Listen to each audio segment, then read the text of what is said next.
Everyone, graph education academy के इस online YouTube channel पर मैं आप सभी का स्वागत करता हूं। हम पढ़ रहे थे बीएससी पार्ट फर्स्ट में डिफरेंशियल कैलकुलस के बारे में, जिसमें लास्ट टॉपिक हमने सीरीज के बारे में जाना था और ये समझा था कि सीरीज किस प्रकार तीन अलग अलग भागों में बांटी गई है कि कन्वर्जेंट सीरीज, डाइवर्जेंट सीरीज और ऑक्सीलेटिंग सीरीज, अभिसारी श्रेणी, अपसारी श्रेणी और दोलनीय श्रेणी। जहाँ हमने जाना था कि कोई श्रेणी अभिसारी कहलाती है यदि उस श्रेणी के अनंत पदों का योग एक क्या हो, परिमित राशि। अपसारी कहलाती है यदि वो इनफाइनाइट टर्म्स का सम या तो प्लस इन्फिनिटी हो या माइनस इन्फिनिटी, यूनिकली या तो प्लस इन्फिनिटी या minus infinity, then that series is called divergent series. और अगर ये सम ना तो एक फाइनाइट राशि हो ना ही इनफाइनाइट राशि हो, यानी फाइनाइटली भी ऑक्सीलेट करे इनफाइनाइटली भी ऑक्सीलेट करे, तो ऐसी सीरीज को हम क्या कहते हैं, ऑक्सीलेटिंग सीरीज।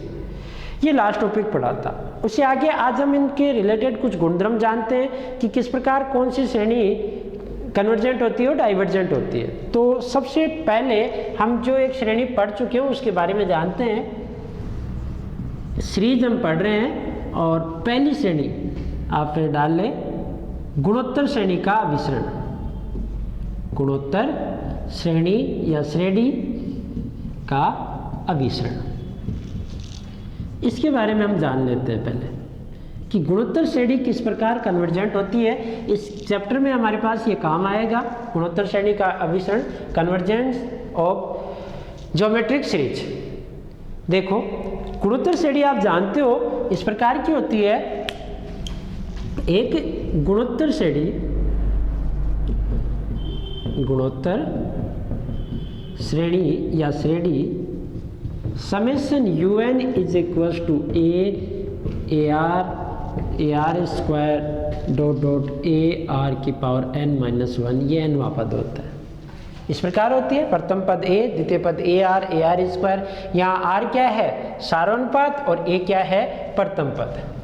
जहाँ a प्रथम पद, r सारोनुपात, कॉमन रेशियो,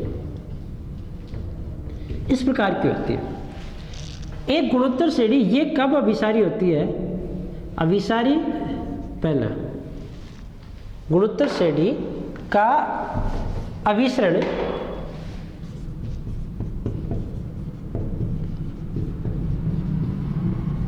निम्न प्रकार होता है। देखें कैसे होता है। पहला कि ये श्रेणी अभिसारी होती है, सारी बातें कॉमन रेशियो आर पे डिपेंड होती है। अगर आर का मान 1 से छोटा और -1 से बड़ा हो, -1 से 1 के बीच में हो, तो ऐसी कंडीशन में श्रेणी कन्वर्जेंट होगी। और अगर आर का मान 1 से बड़ा हो या -1 से बड़ा हो, तो ऐसी कंडीशन में श्रेणी क्या होगी, डाइवर्जेंट होगी। तो यहाँ हम देखते हैं कि ये r किस प्रकार 1 से बड़ा और 1 से लेकर 1 के बीच में होता है। किस प्रकार, जैसे r इज इक्वल टू 1 होगा तो भी डाइवर्जेंट होगी। इस केस में ये कन्वर्जेंट होगी और इन केस में ये क्या होगी, डाइवर्जेंट होगी। इस बात को हम क्या कर रहे हैं, सिद्ध कर रहे हैं। तो पहले तो ये लिख ले कि अभिसरण निम्न प्रकार होता है। पहला केस कि श्रेणी समेशन un अभिसारी होगी, यानी कन्वर्जेंट होगी, अभिसारी होगी यदि r की वैल्यू क्या हो, -1 से 1 के बीच। सेकंड, श्रेणी समेशन un अपसारी होगी यदि r किससे बड़ा या बराबर हो, 1 से। ऐसे ही या r -1 से, या इस प्रकार भी हो सकता है कि r छोटा या बराबर हो किससे, -1 से। इस केस के अलावा ये क्या होगी, डाइवर्जेंट होगी, और इस केस में क्या होगी, कन्वर्जेंट होगी। चूंकि हमारे पास पॉजिटिव टर्म सीरीज होगी, इसलिए r का मान अगर आपके पास 0 से लेकर 1 के बीच में हो तो कन्वर्जेंट होगी, और 1 या 1 से बड़ा हो तो क्या होगी, डाइवर्जेंट। ये माइनस वाले केस अपने पास नहीं होंगे अगर सीरीज पूरी पॉजिटिव टर्म से बनी हुई होती है। तो जनरल सा देखो इसका प्रूफ भी।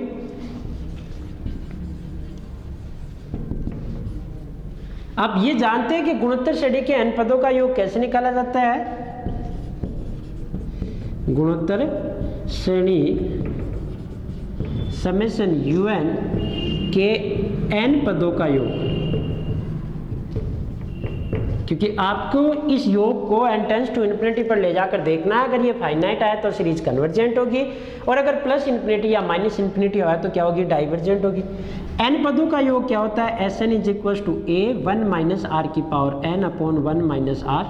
ऐसा होता है कब, जब आपके पास इसका मान क्या हो, -1 से 1 के बीच में हो, या आपकी भाषा में आपको हो तो r लेस देन 1 हो। सिंपल से इतना सा कहते हैं आप कि जब r का मान किससे छोटा हो, 1 से। या Sn आपके पास इस प्रकार का होता है a r की power n minus 1 upon r minus 1, जब r किससे बड़ा हो, 1 से। क्योंकि आप पॉजिटिव टर्म्स से पढ़ेंगे तो जनरली इन केस पे ही चर्चा कर सकते हैं आप, r 1 से बड़ा या बराबर। इन दोनों केस में आप देखें, आपका 1 वाला केस हम अलग से पढ़ लेंगे, उसे भी चर्चा कर लेंगे। तो देखें ये किस प्रकार की है, ये लिख लिया होगा क्वेश्चन, मिटा दूं मैं इसे, तो समझे देखो।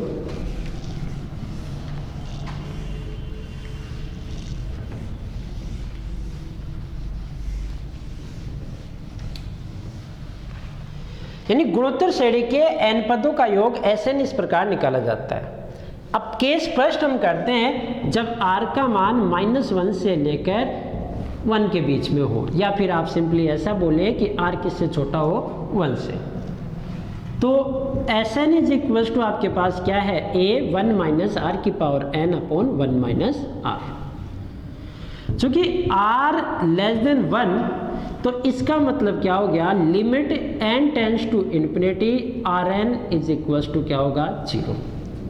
आप ये जानते हैं अगर r का मान जैसे मान लो 1/2 और n हो, और आप फिर लिमिट देखो तो limit n tends to infinity ये क्या होगा, ऊपर तो 1 की पावर इन्फिनिटी 1, 1/2 की पावर इन्फिनिटी, और 1/∞ वैल्यू क्या आएगी, 0। अगर r की वैल्यू लेस देन 1 है तो Rn हमेशा किसकी ओर जाएगा, 0 की ओर, और हमें इस Sn की लिमिट देखनी है। तो इसलिए आपके पास ये हो जाएगा limit n tends to infinity Sn, इसकी वैल्यू निकालोगे आप, तो limit n tends to infinity a 1 minus r की power n upon 1 minus r. तो इसे आप देखोगे तो आपके पास लिमिट किस पे लगेगी, केवल r पर, तो ये क्या आएगा, a अपॉन 1 माइनस आर। चूंकि Rn कहाँ जा रहा है, 0 की ओर, कारण है चूंकि limit n tends to infinity Rn क्या हो गया, 0। तो ये वैल्यू तो 0 हो गई, बचा हुआ क्या है, a अपॉन 1 माइनस आर। अतः समेशन un के अनंत पदों का योग, अनंत पदों का योग s is equal to a upon 1 minus r, जहाँ r का मान किससे छोटा, 1 से। r 1 से छोटा है, -1 से बड़ा है, और ऐसा है तो इसका मतलब क्या है, योग s ये आ रहा है, एक परिमित राशि होगा, योग s एक परिमित राशि होगा,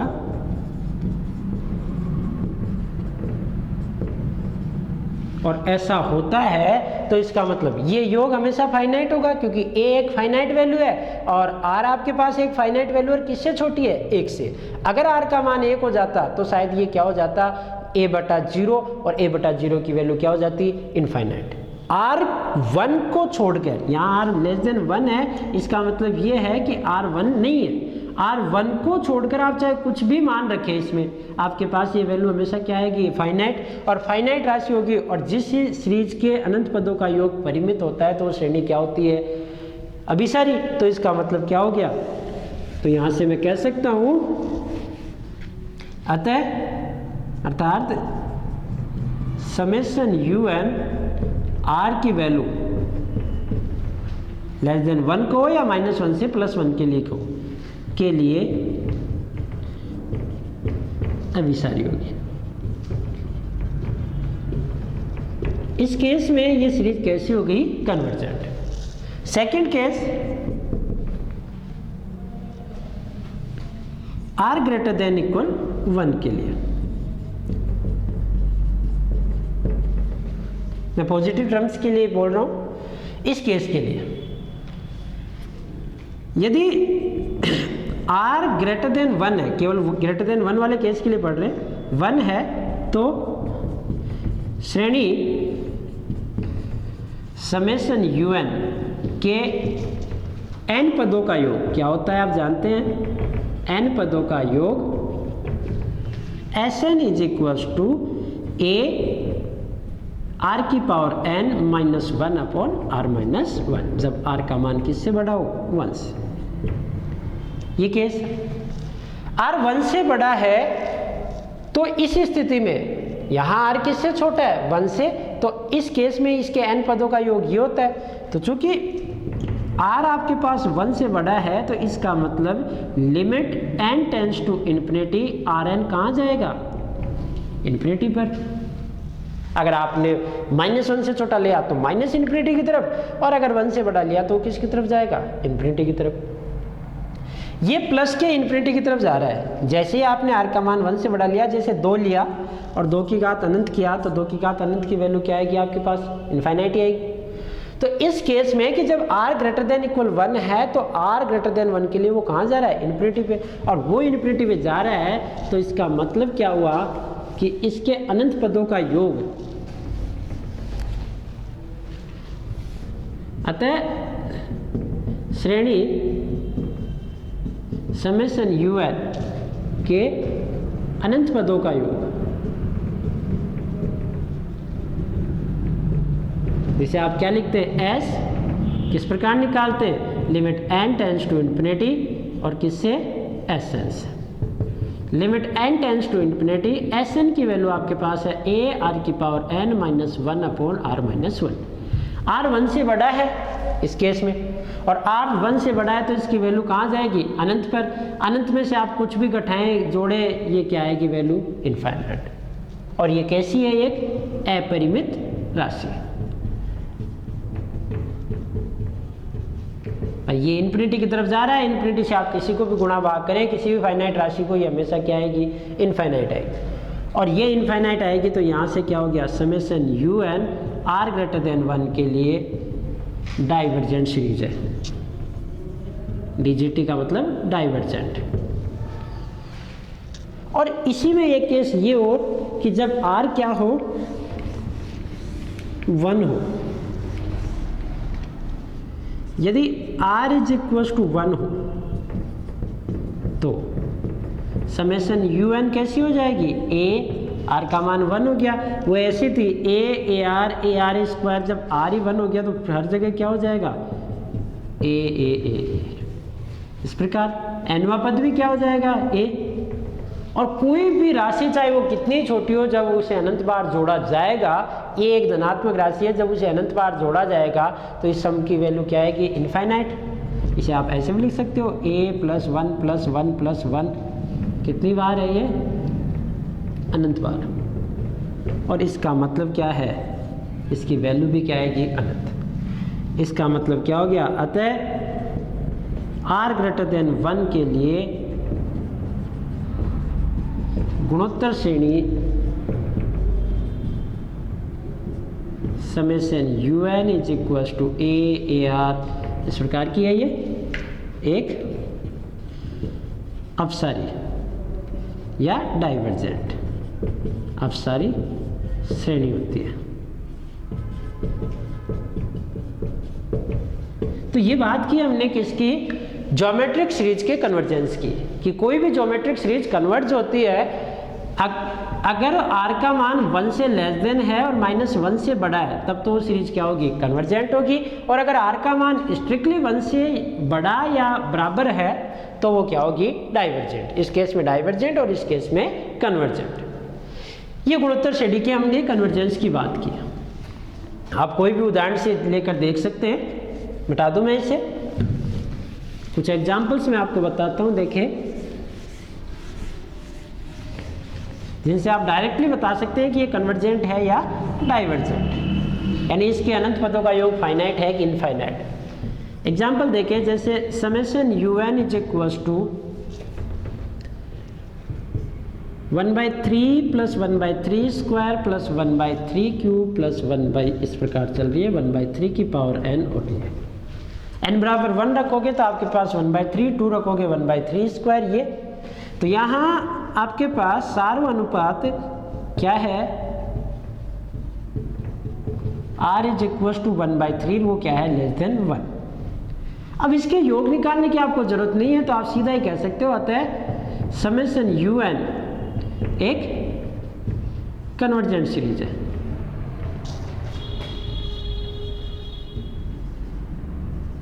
इट इज एक कन्वर्जेंट सीरीज। ऐसे ही जैसे और एग्जांपल देखें आप, summation un is equal to 1 plus 2/5 plus 2 square बटे 5 स्क्वायर प्लस 2 क्यूब बटे 5 क्यूब इस प्रकार चल रही है 2 की पावर n माइनस 1 अपॉन 5 की पावर n माइनस 1 ये सीरीज। आपको पद दिख रहे हैं इसमें, पहला 1 है फिर 2/5 है 2 स्क्वायर। तो यहाँ आपके पास क्या है, r का मान 2/5 देख सकते हो आप इसको इसमें डिवाइड करके, और वो भी क्या है लेस देन 1। तो ये क्या हुआ, summation un is a convergent series. तो ऐसे आप डायरेक्टली पता कर सकते हैं कि कोई सीरीज कन्वर्जेंट है या नहीं। ये कन्वर्जेंट के दिए मैंने कुछ उदाहरण, डाइवर्जेंट के देखो।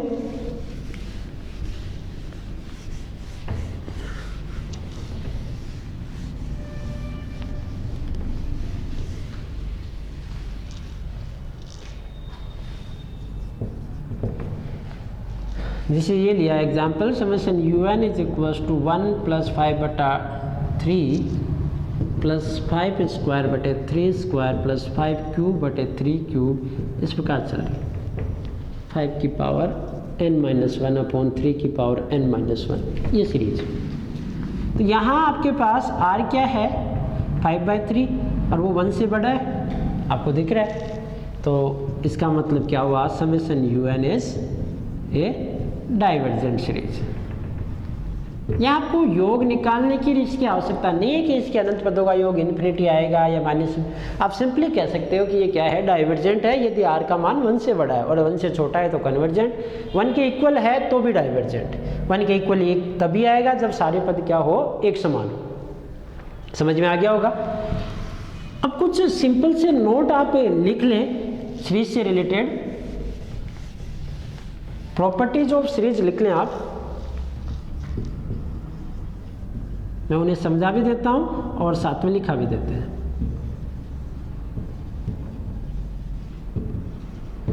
प्रॉपर्टीज ऑफ ए सीरीज, देखो प्रॉपर्टीज ऑफ ए सीरीज का मतलब क्या है, अगर आप एक सीरीज ले जिसे सपोज करें summation un is equal to 2 plus 3 plus 1/2 plus 1/2 square plus 1/2 cube और इस प्रकार से, और आपको कहा जाए कि इस सीरीज के कन्वर्जेंट होने या डाइवर्जेंट होने की बात जांच कीजिए। अब जैसे आप सीरीज को देखोगे तो आपको पता नहीं लग रहा है कि ये किस प्रकार की सीरीज है, क्योंकि 2 में से 3 आप सेपरेट करते हो तो -1 आता है, फिर यहाँ करते हो तो -3/2 आता है। तो ये समांतर श्रेणी तो नहीं है, गुणोत्तर भी नहीं है, क्योंकि इसमें इसको डिवाइड करोगे तो 3/2, फिर इसमें इसको डिवाइड करोगे 1/6, तो ये गुणोत्तर श्रेणी भी नहीं है। तो इसके कन्वर्जेंट डाइवर्जेंस को जो आज तक आपने मेथड पढ़ा कि मैं हम ये गुणोत्तर श्रेणी और समांतर श्रेणी के बारे में बता सकते हैं, उन मेथड से आप नहीं बता सकते कि कन्वर्जेंट है या डाइवर्जेंट। पर अगर मैं इन दो पद को हटा दूं और फिर इस सीरीज को देखूं तो आप देखोगे 1/2, 1/2 स्क्वायर, 1/2 क्यूब इस प्रकार चल रही है। इसका आप अगला पद भी देख सकते हैं। और यहाँ सार अनुपात कितना है, 1/2, जो किससे छोटा है, 1 से। वो 1 से छोटा है और हमें जानते हैं कि जब सार अनुपात 1 से छोटा है तो ये सीरीज कैसी हो जाएगी आपके पास, कन्वर्जेंट सीरीज, ये कन्वर्जेंट हो जाएगी। पर इससे पहले हमारे पास क्या थे, 2 पद थे। अब ये आप जानते हैं कि यहां से आगे की कन्वर्जेंट होती है। अब इन दो का क्या करें। अब आप जानते हो कोई सीरीज कन्वर्जेंट कब होती है, जब उसके अनंत पदों का योग क्या हो, फाइनाइट हो। ये सारे पद मिलकर आपको एक फाइनाइट राशि देंगे। जो भी वैल्यू आएगी उसमें 2 और 3 जोड़ दोगे तो वो भी अब भी फाइनाइट है, इनफाइनाइट तो नहीं हो जाएगी। कैसे? जैसे मान लो आपके पास ये है 1/2 स्क्वायर, इस प्रकार ये इसी को अलग से छाट लिया आपने, इसे आपने un डैश दे दिया। इसके अनंत पदों का योग, किसी भी श्रेणी के अनंत पदों का योग अगर वो समांतर है तो a/1 - r, यानी इसके अनंत पदों का योग जब r का मान लेस देन 1 है 1 - 1/2, यानी इसके अनंत पदों का योग 1। आप नीचे कर ये सारे पद मिलकर आपको योग क्या दे रहे हैं? 1 दे रहे हैं। और 1 + 3 4 और +2 आपके पास समेशन un 6, यानी इस श्रेणी के अनंत पदों का योग 6 है, वो कन्वर्जेंट ही है। यहाँ से लोगे तो भी कन्वर्जेंट है, इन दो पद को जोड़ दोगे तो भी कन्वर्जेंट है। यानी कहने का अर्थ क्या है कि यदि कोई श्रेणी अभिसारी है तो उसमें से कुछ पद हटा देने या कुछ पद नए जोड़ देने, और वो पद कैसे होने चाहिए? फाइनाइट होने चाहिए। फाइनाइट पद हटा देने या फाइनाइट पद जोड़ देने, नए जोड़ देने पर उसके अभिसरण पे कोई फर्क ही नहीं पड़ता। अगर वो कन्वर्जेंट है तो कन्वर्जेंट ही रहेगी, डाइवर्जेंट है तो डाइवर्जेंट ही रहेगी। अगर इन पदों का योग ये इस प्रकार होते, जैसे मान लो यहाँ से ऐसे चल रही थी और इसके बाद में ये श्रेणी ऐसे चलने लग जाती आगे की, 2 स्क्वायर 2 क्यूब उल्टी चलने लग गई। आपको पता है ये गुणोत्तर श्रेणी है, यहाँ r का मान 2 है, 2 1 से बड़ा है, ये कैसी है? डाइवर्जेंट। यहाँ देख रहे हो साहब ये कन्वर्जेंट लगने लग जाए कहीं 1 1/2 है तो, पर जबकि फॉलो इस नियम को करिए, ये पद तो 2 आपके पास एक्स्ट्रा ऐड है, इसका योग आप निकालोगे इन्फिनिटी आएगा। इन्फिनिटी में 2 फाइनाइट वैल्यूज आप जोड़ोगे तो भी योग क्या है? इन्फिनिटी है। तो फिर ये डाइवर्जेंट थी यहाँ, तो अब भी क्या है? ये डाइवर्जेंट। तो पहला नोट आपके पास, ये पहली प्रॉपर्टीज क्या हो गई, लिख लें यहाँ पे, मैं बोल रहा हूं यदि किसी श्रेणी समेशन un में कोई परिमित पद, परिमित मान के फाइनाइट वैल्यू के जो है, या ऐसे लिख लो, परिमित पद जोड़ दिए जाएं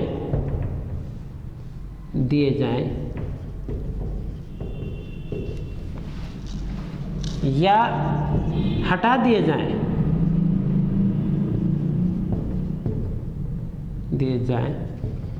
तो उस श्रेणी के अभिसरण का मतलब कन्वर्जेंट या डाइवर्जेंट, दोनों ही आ गए। अभिसरण पर कोई फर्क नहीं पड़ता।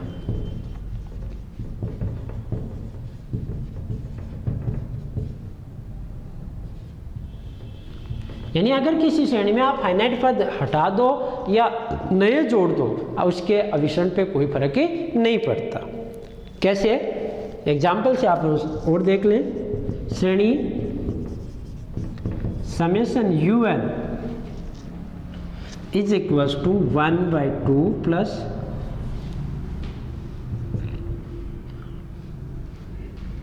1/2 स्क्वायर प्लस 1/2 की पावर 4 प्लस 1/2 की पावर 6 प्लस 1/2 की पावर 8 प्लस इस प्रकार चल रही है। ये श्रेणी है। इस श्रेणी के, यानी यहाँ इस प्रकार चल रही है, के अभिसरण की जांच कीजिए।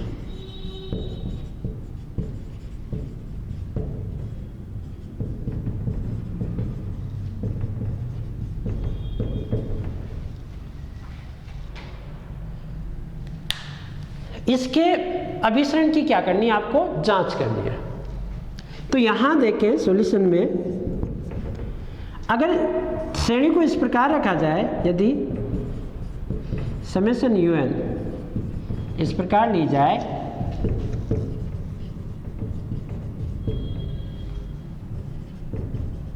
कि summation un dash is equals to 1/2 square 1/2 4 1/2 6 और इस प्रकार का, यानी हमने क्या कर दिया, 1/2 को छोड़ देने पर उसको लेफ्ट कर दिया, श्रेणी से हटा दिया।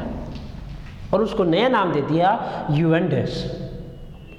और आपको पता लगा कि ये क्या है, इस प्रकार ली जाए कि समेशन यू एन डैश ऐसी मिले तो यह एक क्या बन जाती है, गुणोत्तर श्रेणी बन जाती है। और आपको पता है गुणोत्तर श्रेणी के इस प्रकार के n पदों का योग जिसके लिए सार अनुपात क्या है, सार अनुपात r का मान आपके पास क्या है, r इज इक्वल टू 1/2²। आप देखोगे तो 2² का इसमें अंतर चल रहा है यानी 1/4, और वो किससे छोटा है, 1 से। और जब सार अनुपात r आपके पास 1 से छोटा आ जाए तो ये श्रेणी क्या हो जाएगी, कन्वर्जेंट। तो यह एक गुणोत्तर श्रेणी बन जाती है और जिसका सार अनुपात क्या है, r लेस देन 1 है, अतः summation u n dash convergent है, कन्वर्जेंट हो गई है। अब इसके आपको पूछ रहा है इसके कन्वर्जेंस की बात, आप इसकी वैल्यू से भी आप निकाल सकते हो, कन्वर्जेंट है, तथा ये भी निकाल सकते हैं कि summation u n dash is equal to a/1 minus r. A का मान कितना है आपके पास, 1/2², और ये भी 1/2², यानी 1/4/1 माइनस 1/4, 1/4 ये कितना हो गया, 3/4, यानी ये आपके पास 4/3 और कैंसिल आउट होकर 1/3। ये यू एन डैश आई, उसके अनंत पदों का योग कितना है, 1/3 है। इसका योग 1/3 है और आपको पूछ रहा है किसका, यू एन का। तो अब मैं वैल्यू निकाल रहा हूं कौन सी, समेशन यू एन, जो कैसी है 1/2 plus summation u n dash. इसकी वैल्यू 1/2 और इसकी वैल्यू 1/3, और आप इन्हें देखते हो ये क्या आएगा, 3 2 5 5/6, और ये कैसी है, एक फाइनाइट वैल्यू। और ये फाइनाइट वैल्यू है तो इसका मतलब क्या हुआ, अतः समेशन यू एन भी कन्वर्जेंट सीरीज है। तो कहने का आशय ये था कि आपको इसे कन्वर्जेंट सीरीज करना था, सीधे तो आप 1/2 को छोड़ के बाकी को जिसके बारे में आप जान रहे हो उसके बारे में पढ़ लो। अगर वो कन्वर्जेंट हुई तो ये भी अपने आप ही क्या हो जाएगी, कन्वर्जेंट हो जाएगी। अर्थात समेशन यू एन में पद 1/2 छोड़ देने पर भी वह एक कन्वर्जेंट सीरीज है, यानी आप एक पद हटा दो तो भी ये क्या है, कन्वर्जेंट है। और अगर आप कुछ एक्स्ट्रा जोड़ भी दो, आपको आवश्यकता पड़ रही थी, मान लो कि ये इस प्रकार का होता कि ये यहाँ मैं 1 जोड़ देता, इसमें इस 1/2 को हटाकर इसकी जगह क्या जोड़ देता, 1 जोड़ देता। 1 का मतलब इस प्रकार का ऐड कर दिया, 1/2 को तो हटा दिया और 1/2 की पावर 0 जोड़ दिया। अब आपके पास ये यहाँ से शुरू से ही गुणोत्तर श्रेणी बन गई, तो भी आपके पास इसका योग क्या आएगा, 1 + 1/3 यानी 4/3। इसका योग 4/3 है, जो भी एक फाइनाइट वैल्यू है। तो कुछ पद हटा दो, कुछ नए पद जोड़ दो, तो उस श्रेणी के अभिसरण पर कोई भी फर्क नहीं पड़ता। कन्वर्जेंट है तो कन्वर्जेंट रहेगी, डाइवर्जेंट है तो डाइवर्जेंट रहेगी। दूसरा नोट देखें आप,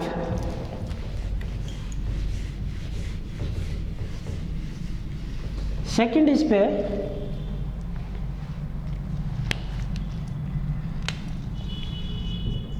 ये तो बात हुई जोड़ने और अंतर करने की। अब बात करते हैं गुणा करने की। यदि किसी श्रेणी को किसी परिमित वैल्यू से, फाइनाइट वैल्यू से या कोई परिमित मान से प्रत्येक पद को गुणा कर दिया जाए तो भी उसके अभिसरण पर कोई फर्क नहीं पड़ता। कैसे, जैसे summation u n is equal to इस प्रकार है 1/4 प्लस 1/4² प्लस 1/4 की पावर क्यूब, और इस प्रकार की। आपको पता है ये कैसी है, आर का मान 1/4 लेस देन 1 कन्वर्जेंट।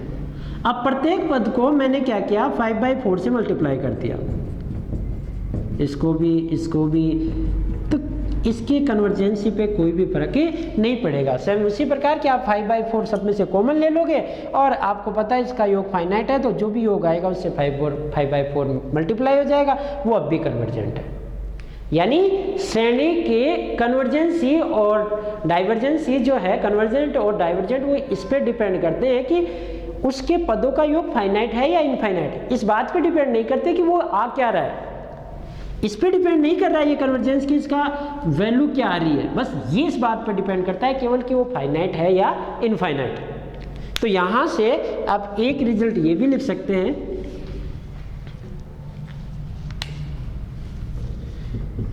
किसी भी श्रेणी को अशून्य, जीरो नहीं होना चाहिए, नहीं तो वो पूरी की पूरी श्रेणी जीरो हो जाएगी। इसका मतलब क्या है, जैसे 1 + 1 + 1 + 1 प्लस इस प्रकार की है।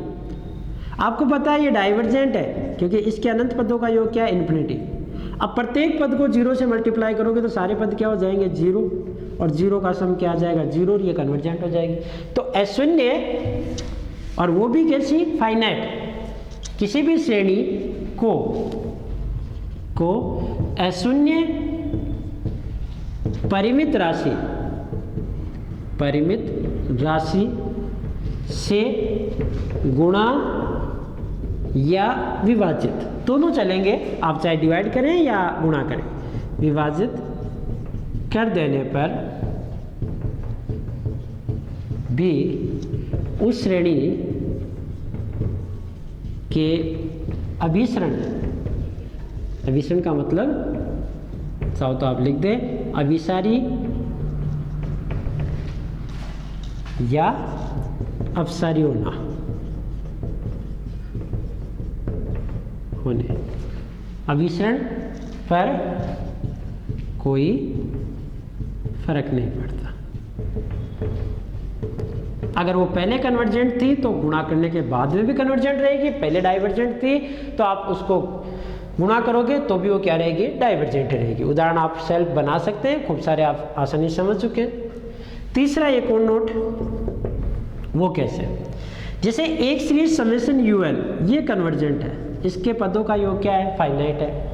एक समेशन वीएन, ये भी कन्वर्जेंट है।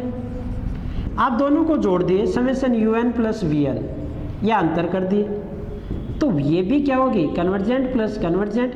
Finite value plus finite value हमेशा फाइनाइट ही रहेगी। दो फाइनाइट राशियों का अंतर भी फाइनाइट होता है, सम भी फाइनाइट होता है। तो दो कन्वर्जेंट सीरीज का योग या अंतर भी क्या होता है, एक कन्वर्जेंट सीरीज होता है। परंतु डाइवर्जेंट हो सीरीज तो कोई गारंटी नहीं कि उनका योग से या उनके अंतर से आपके पास वो डाइवर्जेंट ही मिले। कैसे, जैसे देखो, summation un is equal to 1 + 1 + 1 + 1 + 1, इस प्रकार की है, ये डाइवर्जेंट है। और vn भी ऐसी ले ली, 1 + 1 + 1, यही ले ली मान लो।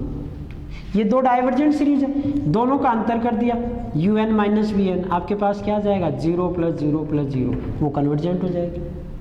और दूसरे तरीके से ले लेते, आप इसे इस प्रकार ले लेते, ये दोलनी है, ऐड करोगे तो ये जो पॉजिटिव है वो नेगेटिव से कट जाएंगे और ये आपके पास ऐसी बन जाएगी 1 + 1 + 1 + 1।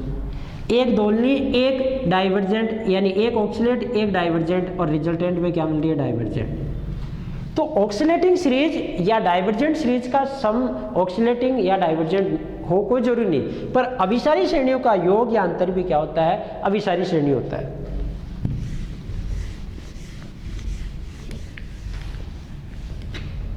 तो यहां से लिख सकते हैं, दो अभिसारी श्रेणियों, ये आगे काम आने वाली चीजें हैं, जनरल बेसिक चीजें हैं जो आगे हम जैसे क्वेश्चंस करेंगे वहां हम आइडिया लगा सकते हैं कि इन दोनों को योग कर सकते हैं कि नहीं कर सकते। तो दो अभिसारी श्रेणियों का योग व अंतर भी एक अभिसारी श्रेणी होता है।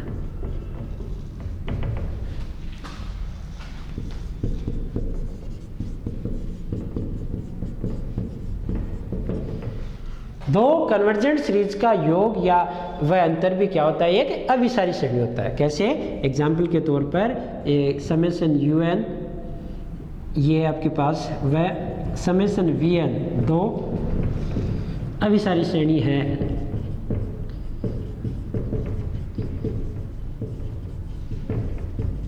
तो summation u n is equal to क्या आएगा, फाइनाइट वैल्यू, इसका योग भी क्या आएगा, एक फाइनाइट वैल्यू, और समेशन वी एन ये भी क्या आएगा आपके पास, एक फाइनाइट वैल्यू। इन दोनों का जो सम है वो दोनों ही फाइनाइट होंगे। अब आप इसे ऐड करोगे, समेशन मैं यहाँ जनरल ले रहा हूँ, यानी आप चाहे कुछ भी ले लो, वो कन्वर्जेंट लेना, वैल्यू फाइनाइट है कि यहाँ पे वैल्यू फाइनाइट है।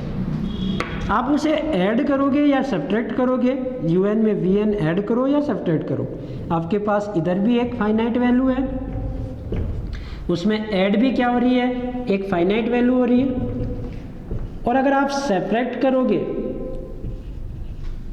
तो वो भी क्या हो रही है, एक फाइनाइट वैल्यू। और दो फाइनाइट वैल्यूज का सम या डिफरेंस वो भी क्या होता है, एक फाइनाइट वैल्यू होता है। यहाँ दोनों चिन्ह लिख लेना आप, प्लस का भी और माइनस, और यहाँ से जो वैल्यू मिलेगी वो भी आपको क्या मिलेगी, फाइनाइट वैल्यू।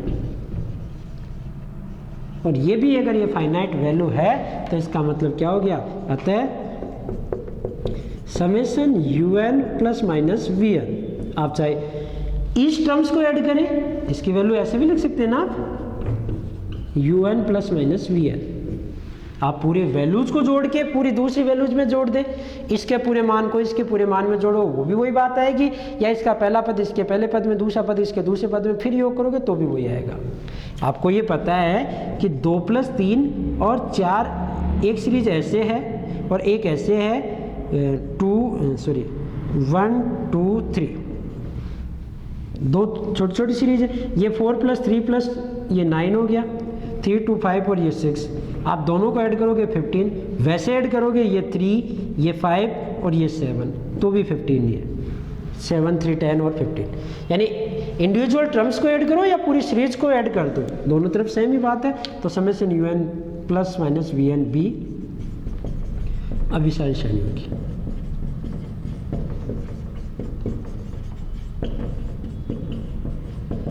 तो इस प्रकार हमने कुछ ये रिजल्टेंट प्रॉपर्टीज हमने सीरीज के लिए बात की कि दो सीरीज अगर कन्वर्जेंट है तो सम भी कन्वर्जेंट होगा, उनका सब्ट्रैक्शंस भी कन्वर्जेंट होगा। डिविजन्स के लिए आप नहीं कह सकते, डिवीजन में अगर नीचे वाली सीरीज का सम फाइनाइट वैल्यू है और ऊपर वाली सीरीज का भी फाइनाइट वैल्यू, तब तो वो आपके पास एक डिवीजन एक क्या आएगा, कन्वर्जेंट सीरीज, नहीं अदरवाइज कन्वर्जेंट नहीं आएगा। अगर आपने एक सीरीज इस प्रकार बना ली कि उसका सम 0 आ रहा है, ऊपर वाली का एक फाइनाइट वैल्यू आ रहा है यू एन और इसका सम वी एन का क्या आ रहा है 0, तब वो कन्वर्जेंट कोई जरूरी नहीं। गुणा के अंदर आपके पास अगर एक सीरीज की फाइनाइट वैल्यू है दूसरी की फाइनाइट वैल्यू है तो गुणा भी क्या आएगा, फाइनाइट आएगा। तो दो कन्वर्जेंट का गुणा भी एक क्या होता है, कन्वर्जेंट होती है। गुणा करने की यहाँ में आवश्यकता नहीं पड़ेगी, इसलिए हमने लिखा नहीं। और एक और बात, किसी भी कन्वर्जेंट सीरीज को आप किसी भी प्रकार से रीअरेंज करें, रीअरेंज का मतलब पुनः विन्यासित करें, आप कैसे ही करें, आप किसी पद को आगे पीछे ले लें या पहले पद को दूसरे पद की जगह ले जाएं, तो भी उसके कन्वर्जेंट या डाइवर्जेंट होने पर कोई भी फर्क नहीं पड़ता। यानी आपके पास एक धनात्मक पदों की श्रेणी है 1 1/2 1/3 1/4 इस प्रकार की है। अब आप इसे ऐसे लिख लो 1/2 1/3 1 1/4, सम अब भी फाइनाइट ही है, पहले फाइनाइट था तो अब भी फाइनाइट है। पर सीरीज कैसी होनी चाहिए, धनात्मक पदों की। इसके लिए नहीं चलेगी ये बात 1 माइनस, जैसे 1 - 2 + 3 - 4 इस प्रकार के। आप अगर इन्हें रीअरेंज कर दोगे तो प्लस का माइनस हो जाएगा और माइनस का प्लस हो जाएगा, और वो योग जो प्लस इन्फिनिटी पे जा रहा था वो माइनस इन्फिनिटी पे, जो माइनस इन्फिनिटी पे है वो प्लस इन्फिनिटी पे, तो वहाँ चेंज हो जाएगा। बट धनात्मक पदों की श्रेणी को आप रीअरेंज करोगे तो भी वो कन्वर्जेंट है तो कन्वर्जेंट ही रहेगी, डाइवर्जेंट है तो डाइवर्जेंट ही रहेगी। तो इसे भी आप लिख लें, एग्जाम्पल लिख लिया था। किसी भी धनात्मक पदों की, यहाँ मैंने स्पेशल लिखा है, केवल किसकी बात कर रहा हूँ, जिसके सारे पद क्या हो, धनात्मक। धनात्मक पदों की श्रेणी को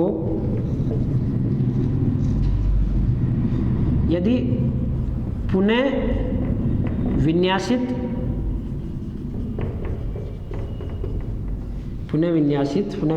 को आप हिंदी में ना समझो तो इंग्लिश में समझ लो, रीअरेंज, यानी आगे पीछे करना। किसी भी धनात्मक पदों की श्रेणी को पुनः विन्यासित, यदि की कोई जरूरत नहीं है, पुनः विन्यासित करने पर भी उस श्रेणी के अभिसरण यानी कन्वर्जेंट होने या डाइवर्जेंट होने, अभिसरण होने पर कोई फर्क नहीं पड़ता।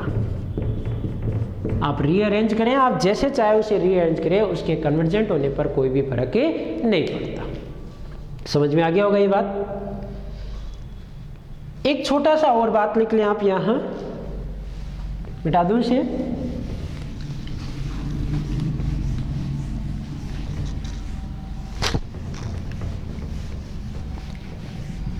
देखो अब यहाँ से चीज़ें जो हैं वो अपने पास प्रैक्टिकली चालू होगी।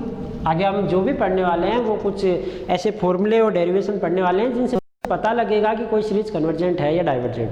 थ्योरेटिकल पोर्शन था, अब तक हमने डेफिनेशंस पर इन पे चर्चा की थी, ये जाना था कि किस प्रकार कन्वर्जेंट डाइवर्जेंट की होती है, और एक गुणोत्तर श्रेणी जो हम पहले से पढ़ते आ रहे हैं उसके बारे में चर्चा की थी।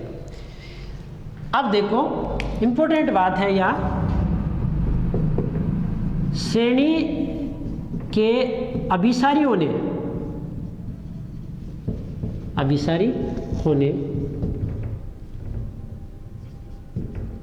के लिए आवश्यक प्रतिबंध। कोई श्रेणी अभिसारी हो उसके लिए क्या नेसेसरी है भाई, ये तो कम से कम होना ही चाहिए। अगर ये नहीं हुआ तो वो कन्वर्जेंट भी नहीं होगी। कहने का मतलब कि जैसे एक श्रेणी है, मान लो आपने ली समेशन UN 1/2 + 1/2 स्क्वायर + 1/2 की पावर 3 इस प्रकार चल रही है। nवां पद किसका है? इसका nवां पद आपके पास क्या है? UN = 1/2 की पावर n। उस nवें पद की आप लिमिट देखो, limit n tends to infinity UN, वो क्या आएगा? Limit n tends to infinity 1/2 की पावर n, और ये 1/∞, इसकी वैल्यू क्या आएगी? 0। अंतिम पद कहाँ जा रहा है? 0 की ओर, और इसका योग आपको क्या मिल रहा है? फाइनाइट, और आप योग निकालोगे समेशन UN तो वो क्या आएगा? 1। अब एक दूसरी सीरीज ले रहा हूँ, समेशन UN = 1 और 5/3 5² 3² इस प्रकार चल रही है। आप देखोगे इसका nवां पद UN क्या है आपके पास? 5 की पावर n/3 की पावर n-1 से कर लें। आप लिमिट निकालोगे n tends to infinity UN, तो वो आपके पास क्या आएगा? इन्फिनिटी, क्योंकि ऊपर वाली राशि वैल्यू ज़्यादा है, नीचे वाली कम। और इसका योग भी क्या है? इन्फिनिटी है। ये कैसी है? डाइवर्जेंट, और ये कैसी है? कन्वर्जेंट। इसका अंतिम पद इन्फिनिटी की तरफ जा रहा है, इसका अंतिम पद क्या जा रहा है? 0 की ओर, और ये कह रही है कन्वर्जेंट और ये कह रही है डाइवर्जेंट। तो आपके दिमाग में ऐसा आइडिया आ रहा है कि शायद किसी का अंतिम पद 0 की ओर जा रहा हो तो वो क्या होगी? कन्वर्जेंट होगी, और किसी का अंतिम पद इन्फिनिटी की तरफ जा रहा हो तो डाइवर्जेंट होगी। ऐसा कुछ भी नहीं है। जैसे देखो समेशन UN = 1 + 1 + 1 + 1, अंतिम पद भी क्या है? 1। UN भी 1 है, limit n tends to infinity देखोगे UN तो भी 1 है, और ये कैसी है? डाइवर्जेंट। अंतिम पद इन्फिनिटी पे नहीं जा रहा, फिर भी क्या हो गई? डाइवर्जेंट हो गई। तो अंतिम पद इन्फिनिटी पे जाए तब तो डाइवर्जेंट तो होगी, पर उसके अलावा भी क्या हो सकती है? डाइवर्जेंट हो सकती है। यहाँ एक आइडिया मिला। दूसरा कि शायद अंतिम पद 0 पे जाए तो कन्वर्जेंट होगी, कोई जरूरी नहीं है। देखो जैसे समेशन UN = 1 + 1/2 + 1/2 1/3 + 1/4 + 1/5 इस प्रकार चल रही है। इसका nवां पद क्या है? UN 1/n, और limit n tends to infinity UN देखोगे तो वो आपके पास क्या आएगा? Limit n tends to infinity UN = क्या आएगा? 0। 1/∞ 0। अंतिम पद कहाँ जा रहा है? 0 पे, तो शायद ये कन्वर्जेंट हो, कोई जरूरी नहीं है। ये कन्वर्जेंट नहीं है, मोरओवर ये डाइवर्जेंट है। इसे हम कई बार सिद्ध करेंगे, हाइपर हार्मोनिक टेस्ट से, कोशी संघनन टेस्ट से, कई टेस्टों से इसे सिद्ध करेंगे कि ये डाइवर्जेंट है। अब यहाँ पे मैं समझा भी देता हूँ, गुणोत्तर स्टडी से ही बता देता हूँ आपको। देखो ये समेसन UN, ये 1 है, ये 1/2 है, मैं इन दोनों को ले लेता हूँ 1/5, 1/6, 1/7 और 1/8 ऐसे ले लेता हूँ, 4 पद, फिर आगे 6 पद ले लूँगा, 2 4 6। आपको पता है ये 1/2 से तो बड़ा है, यानी ये वैल्यू बढ़ती जा रही है।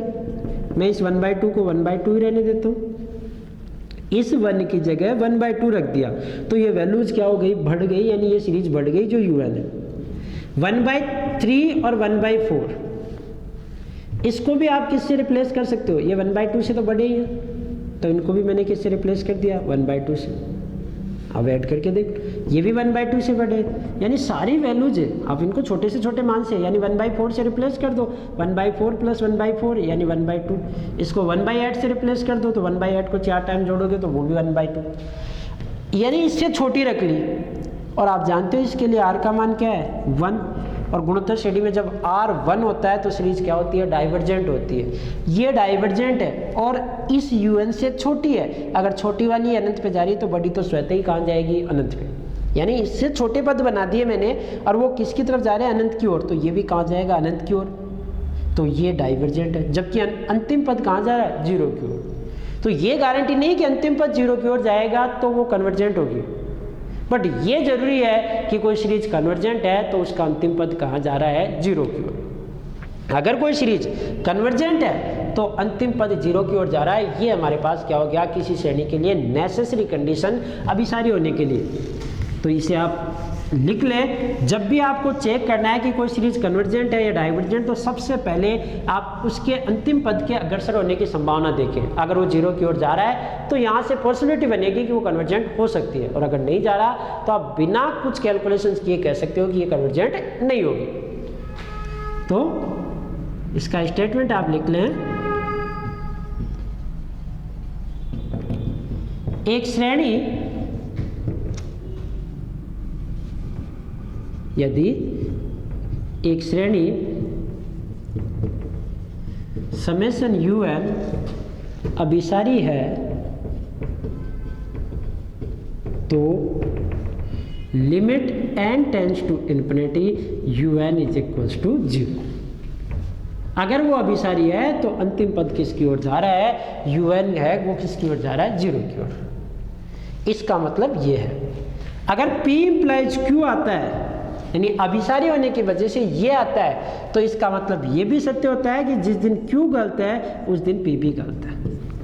इस बात को हमेशा ध्यान रखें। यह मैथमेटिकल तर्कसंगत सिद्धांत होता है कि किसी की वजह से, जैसे मैं खाना खाता हूँ और मेरे पेट में दर्द होता है, सिंपल सा एग्जांपल दे रहा हूँ, खाना खाता हूँ पेट में दर्द होता है खाने की वजह से, तो इसका मतलब ये भी सही है कि पेट में दर्द नहीं हो रहा तो मैं खाना भी नहीं खा रहा।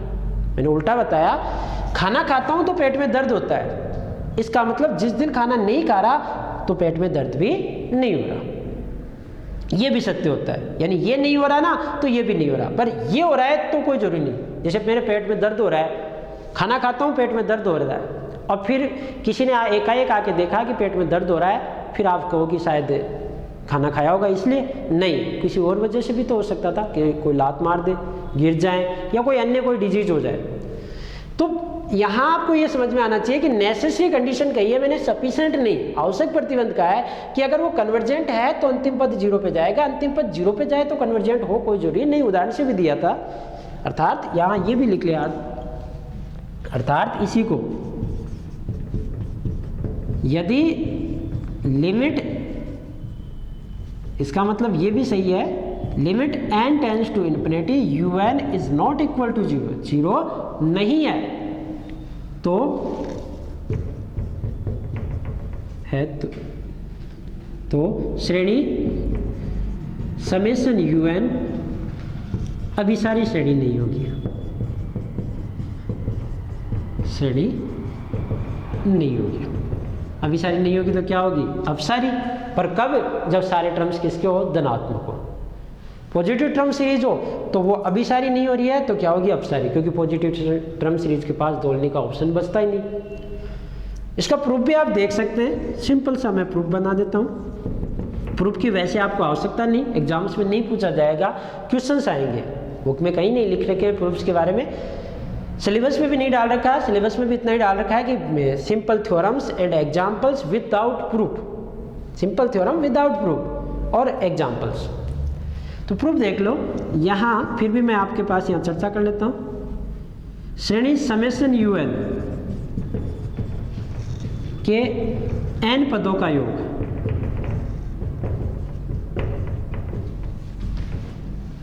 क्या होगा? Sn is equals to summation, जिसे आप क्या लिख सकते हो, समेशन n पदों का योग यानी U1 plus U2 plus U3 dot dot UN, ये होता है।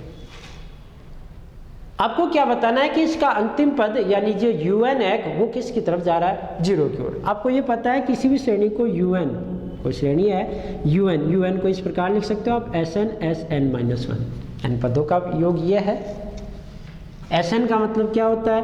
U1 प्लस UN तक, और Sn-1 का मतलब क्या होता है? UN-1, n पदों का योग ये तथा n-1 पदों का योग, ये भी आप जानते हो क्या होता है? Sn-1 U1 plus U2 plus, ये पहले लिखा चुका हूँ फिर भी दोबारा लिख रहा हूँ, ऐसा होता है। और अगर ऐसा होता है तो इसलिए UN जो है उसको आप कैसे लिख सकते हो? Sn Sn-1। पहले मैंने किसकी वैल्यू निकाली? UN की। आपको दे रखा है श्रेणी के n पदों का योग, क्योंकि श्रेणी क्या दे रखी है? अभिसारी, और अभिसारी है तो इसका मतलब अनंत पदों का योग या n पदों का योग क्या है? परिमित राशि। अब मैं क्या निकाल रहा हूँ? लिमिट। अब वैल्यू निकाली मैंने किसकी? Limit n tends to infinity UN, दोनों तरफ निकालेंगे। Limit n tends to infinity Sn Sn-1, आप इसे ऐसे लिख सकते हो, limit n tends to infinity Sn minus limit n tends to infinity Sn-1, अलग अलग लगा सकते हो। चूंकि समेशन UN अभिसारी है, सीरीज आपको क्या दे रही है? कन्वर्जेंट। अतः आप चाहे limit n tends to infinity Sn निकालो या limit n tends to infinity Sn-1 निकालो, वो क्या आएगा? S ही आएगा, और ये क्या आएगा? फाइनाइट वैल्यू, सेम वैल्यू ही आएगी। अनंत पदों का योग निकाल रहे हो आप, अनंत पदों का योग आप n तक निकाल के फिर आगे जोड़ो या n-1 तक निकाल के आगे जोड़ो, दोनों वैल्यू सेम ही आएगी। n अनंत की तरफ जाएगा तो ये भी S आएगा और ये भी S आएगा, और ये भी S, ये भी S। इसका मतलब क्या हो गया? इससे आगे का मैं यहाँ लिख देता हूँ। इसलिए limit n tends to infinity UN is equals to S minus S, और ये वैल्यू क्या आ जाएगी? Limit n tends to infinity UN is equals to 0। तो अंतिम पद आपके पास हमेशा अभिसारी श्रेणी दी हुई है तो कहाँ जाएगा? 0 पे। 0 पे जाए तो कोई अभिसारी हो या हो सके नहीं है, तो उल्टा आप जानते हैं। इसके लिए यहाँ तक कि हम चर्चा करते हैं, इससे आगे की चर्चा कल हम करेंगे दोबारा। तब तक के लिए धन्यवाद।